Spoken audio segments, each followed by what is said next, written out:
Hi friends, இன்றைக்கி வந்து நம்ம என்ன செய்ய போகிறோன்னு பார்த்தீங்கன்னா, இந்த மாதிரி பழைய டியூப்லைட்டை வந்து எப்படி பிஸ்டேங்காக மாற்ற போகிறோம் தான் பார்க்க போகிறோம். ஸோ வாங்க எப்படின்னு பார்த்துடலாம். இந்த டியூப்லைட்டை வந்து பிஸ்டேங்காக மாற்றுறதுக்கு வந்து ஃபஸ்ட்டு என்ன பண்ணணும்னு பார்த்தீங்கன்னா, ஒரு சைடு வந்து அதாவது இந்த சைடு இல்லைன்னா இந்த சைடு ஏதாவது ஒரு சைடு வந்து இந்த மேலே இருக்க அந்த கேப்பை வந்து கட் பண்ணி எடுத்துகிட்டு இந்த டியூப்லைட்டே இவ்வளோன்னு கட் பண்ணி எடுக்கணும். ஸோ ஏன்னா அப்போ தான் இதை வந்து க்ளீன் பண்ணிவிட்டு பிஸ்டேங்காக மாற்ற முடியும். ஸோ அதுக்காக நான் வந்து என்ன பண்ணுறேன்னு பார்த்தீங்கன்னா, இவ்வளோட கட் பண்ணி எடுத்துக்கிறேன்.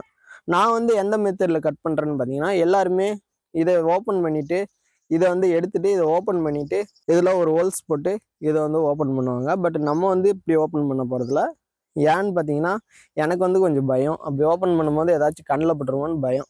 ஸோ அதனால் நான் வந்து என்ன பண்ணுறேன்னு பார்த்தீங்கன்னா, இதை வந்து ஒரு கல்லை தூக்கி போட்டு ஃபஸ்ட்டு உடச்சிட்றேன். உடச்சிட்டு இதுக்கு முன்னாடி ஒரு பாட்டில் கட் பண்ண வீடியோ போட்டிருப்பேன். அதை பார்த்துனீங்கன்னா உங்களுக்கு தெரியும். ஸோ அந்த மெத்தடை யூஸ் பண்ணி இதை வந்து ரவுண்ட் ஷேப்பில் கட் பண்ணி எடுத்துக்கிறேன். இப்போ பார்த்தீங்கன்னா அந்த டியூப்லைட்டை வந்து இந்த இடத்துல தான் வச்சு உடைக்க போகிறேன். இந்த இடத்துல யாருமே வரமாட்டாங்க. ஸோ அதனால் நான் இந்த இடத்துல உடைக்கிறேன். எந்த பிரச்சனையும் இல்லை. இப்போ வந்து நான் உடச்சிக்கிறேன்.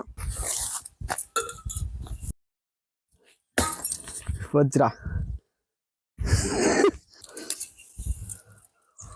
ஃப்ரெண்ட்ஸ், பார்த்தீங்கன்னா உடச்சிட்டேன். நான் எதிர்பார்த்தது வந்து கொஞ்சம் தான் உடையன்னு நினச்சேன். பட் இது வந்து இந்த அளவுக்கு உடஞ்சிருக்கு.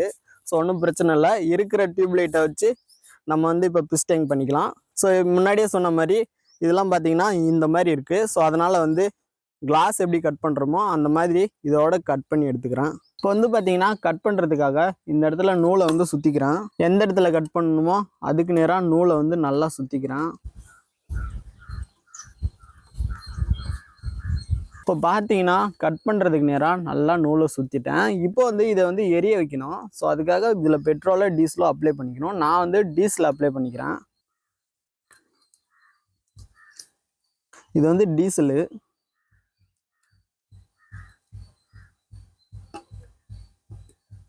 இப்போ வந்து இதை வந்து பற்ற வச்சுட்டு நல்லா எரிஞ்ச பின்னாடி இதை வந்து தண்ணியில் போட்டால் நமக்கு வந்து இந்த கிளாஸ் வந்து இதோட கட் ஆயிரும்.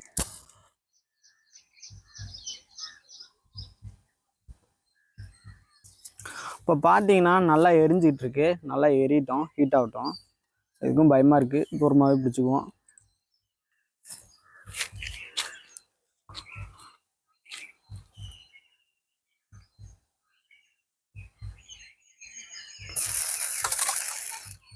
ஸோ பார்த்தீங்கன்னா கட் பண்ணிட்டேன். பட் நான் நினச்ச அளவுக்கு கட் ஆகலை. ஸோ நான் வந்து இதையே யூஸ் பண்ணிக்கிறேன். ஏன்னா வேறு டியூப்லைட் இல்லை, இருக்கிறத வச்சே செய்வோம்.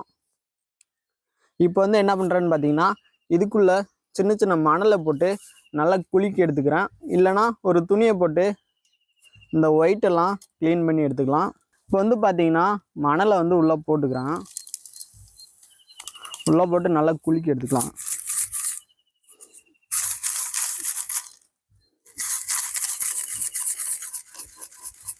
ஸோ பார்த்தீங்கன்னா தெரியும், இந்த இடத்துல அந்த ஒயிட்னஸ்லாம் போயிடுச்சு.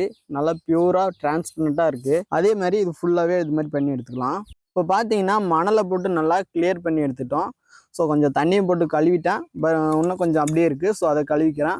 அதுக்கு முன்னாடி இந்த இடத்துல வந்து டேப் பண்ணிட்டேன். ஏன்னா இது உடஞ்சிட்டு உள்ளே போயிட்டே இருந்துச்சு. அதனால இந்த இடத்துல டேப் பண்ணிட்டேன். இப்போ வந்து இன்னும் நல்லா கழுவி எடுத்துக்கலாம். ஏன்னா உள்ளே வந்து கெமிக்கல் போட்டிருப்பாங்க. அந்த கெமிக்கல் இருந்தால் மீன்லாம் செத்து போயிடும். அதனால் நல்லா கழுவி எடுத்துக்கிறது பெட்ரு.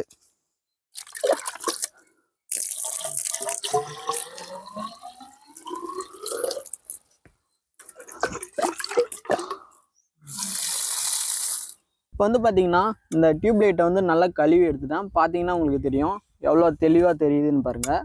இதுக்கு மேலே என்ன பண்ண போகிறேன்னு பார்த்தீங்கன்னா, நம்ம ஃபிஷ் டேங்கில் தண்ணி ஊற்றினா இப்படியே ஊற்றினா கீழே வந்துடும். வேணா இப்படி வேணால் வச்சுக்கலாம். ஆனால் இப்படி வச்சா மீன் வந்து கீழே போயிட்டு வராது.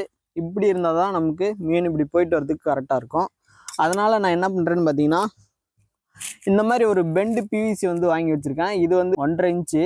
இது வந்து இந்த டியூப்லைட்டோட பெருசாக இருக்குது. உங்களுக்கு ஒரு 1.25 இன்ச்சு வாங்கினீங்கன்னா கரெக்டாக இருக்கும். பட் நான் வந்து இதே யூஸ் பண்ணிக்கிறேன். இதை வந்து இந்த மாதிரி வச்சு எம்சிஎல் போட்டு ஒட்டிக்கிறேன். இப்படி ஒட்டிட்டா நம்ம தண்ணி இதை வழியாக ஊற்றிக்கலாம், மீனையும் இது வழியாக உள்ளே விட்டுக்கலாம். அப்போ எந்த பிரச்சனையும் இருக்காது. இப்படி வச்சுக்கலாம், தண்ணியும் லீக் ஆகாது. இப்போ வந்து நான் வந்து இதை வந்து எம்சிஎல் போட்டு இந்த மாதிரி ஒட்டிக்கிறேன். ஸோ முன்னாடியே சொல்கிறது தான், எம்சிஎல்லில் வந்து 2 இருக்கும். 2 மிக்ஸ் பண்ணால் தான் ஒட்டும். ஸோ நான் வந்து 2 மிக்ஸ் பண்ணிக்கிறேன். ஸோ ரெண்டும் பாதி பாதியாக எடுத்துக்கோங்க, அப்போ தான் கரெக்டாக ஒட்டும். இப்போ வந்து பார்த்தீங்கன்னா நல்லா மிக்ஸ் பண்ணிட்டேன். கொஞ்ச நேரம் வெயிட் பண்ணாலும் இது வந்து கெட்டியாகிடும். ஸோ அதனால் டைமை வேஸ்ட் பண்ணாமல் இதுக்குள்ளே போட்டு ஒட்டிக்கிறேன்.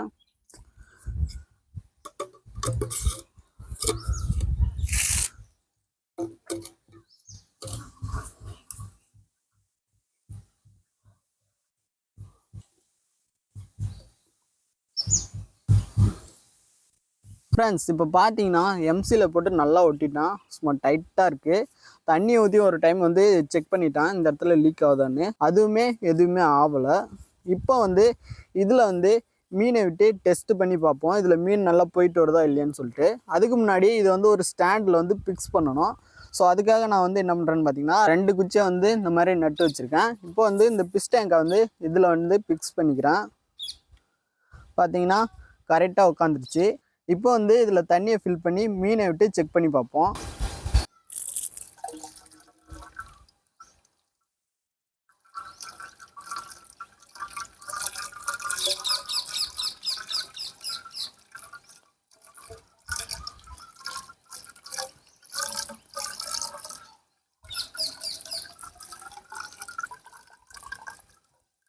இப்போ வந்து பார்த்தீங்கன்னா தண்ணியை வந்து ஃபில் பண்ணிட்டேன். ஆனால் இந்த இடத்துல லீக் ஆகுது, உங்களுக்கு தெரியும்னு நினைக்கிறேன். அது இந்த அடியில் வந்த தண்ணியா இல்லை இந்த தண்ணியை லீக் ஆகுதா என்னன்னு தெரியல. தண்ணி லீக் ஆகுதுன்னு தான் நினைக்கிறேன். இப்போ வந்து இதில் வந்து மீனை விட்டு செக் பண்ணி பார்ப்போம். நான் வந்து கலர் மீன்லாம் விட போகிறதில்ல, ஏன்னா என்கிட்ட கலர் மீன் கிடையாது. ஸோ அதனால வந்து ஏரி குளத்தில் இருக்க இந்த ஜிலேபி மீனை தான் பிடிச்சி வச்சுருக்கேன். இப்போ வந்து இதை வந்து இதுக்குள்ளே விடுறேன்.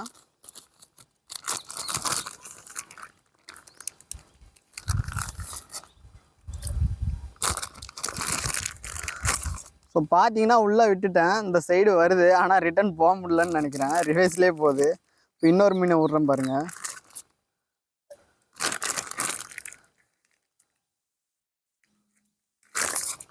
ஸோ இப்போ இன்னொரு மீனை விட்டுட்டேன். பார்த்தீங்கன்னா தெரியும், இந்த இடத்துல வந்துருச்சு மீன். ஆனால் ரிட்டன் தான் திரும்ப முடியல. ஒன் சைடாக தான் போகுது, ஒன் சைடாக தான் ரிட்டன் வருது. பார்த்தீங்கன்னா தெரியும் உங்களுக்கு, மீன் ரிட்டனே போயிடுச்சு. என்ன கேட்டால் இது வந்து வேஸ்ட்டு தான். ஏன்னா மீன் வந்து பின்னாடி போயிட்டு வர முடியாது.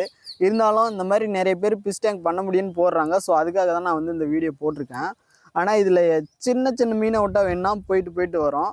பட் இந்த மாதிரி கொஞ்சம் பெரிய மீனை விட்டால் போயிட்டு வர முடியாது. மீனுக்கு தான் கஷ்டமாக இருக்கும். மீன் செத்து போகிறதுக்கும் வாய்ப்பு இருக்குது. ஸோ அதனால் இதெல்லாம் யாரும் ட்ரை பண்ணாதீங்க. இது வந்து வேஸ்ட்டு தான்.